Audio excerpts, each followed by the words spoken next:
पिछले हफ्ते एक चौंकाने वाला इंसिडेंट देखने को मिला जब डॉक्टर सुब्रमण्यम जयशंकर की सिक्योरिटी ब्रीच कर दी गई लंदन में।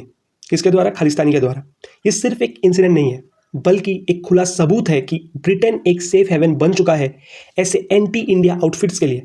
लेकिन आखिर ऐसा क्यों हो रहा है? सबसे पहला रीजन है ब्रिटेन का अब तक अपनी कॉलोनियल ग्रैंडियर से बाहर ना आना। 1947 में इंडिया के आज़ाद होने के बाद ब्रिटिश एम्पायर टूट गया, लेकिन उनका सोच आज भी कॉलोनियल मेंटालिटी में अटका हुआ है। US vice president JD Vance ने भी रिसेंटली कहा था ब्रिटेन एक रैंडम नेशन बन चुका है। फिर आता है ये एक और बड़ा रीजन, ब्रिटेन का पाकिस्तान के प्रति सॉफ्ट कॉर्नर।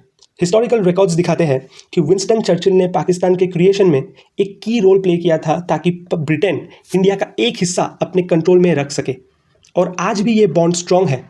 यूके अपने पॉलिटिकल सर्कल्स में हमेशा पाकिस्तान को एक इम्पॉर्टेंट एलाई के रूप में देखता आया है, चाहे वो कश्मीर का मुद्दा हो या फिर इंडिया के खिलाफ प्रोपागेंडा कैंपेन्स।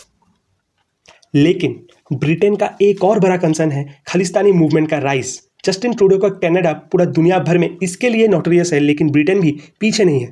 पॉलिटिकल पार्टीज के काफ़ी लीडर्स ओपनली खालिस्तान कॉज को सपोर्ट करते हैं। तो फॉर एग्जाम्पल नवंबर 2024 में प्रीत कौर गिल, जो एक ब्रिटिश एमपी है, एक प्रो खालिस्तानी इवेंट अटेंड कर रही थी।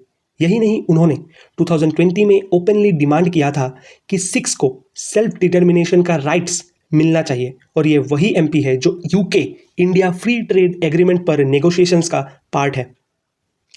मार्च 2023 में लंदन के इंडियन हाई कमीशन पर अटैक हुआ था खालिस्तानी के द्वारा।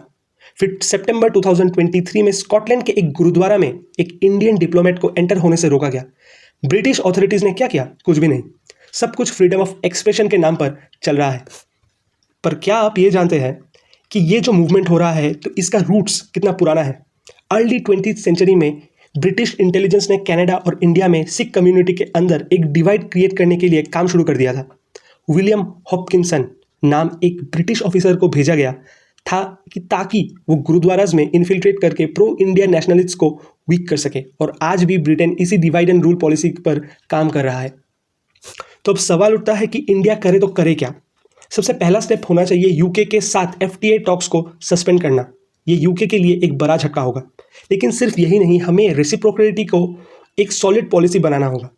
जिस तरह यूके इंडियंस के लिए वीज़ा और सिक्योरिटी कंसर्न्स को इग्नोर करता है, वैसे ही इंडिया को भी यूके के डिप्लोमेट्स और लीडर्स के लिए सेम अप्रोच रखना चाहिए।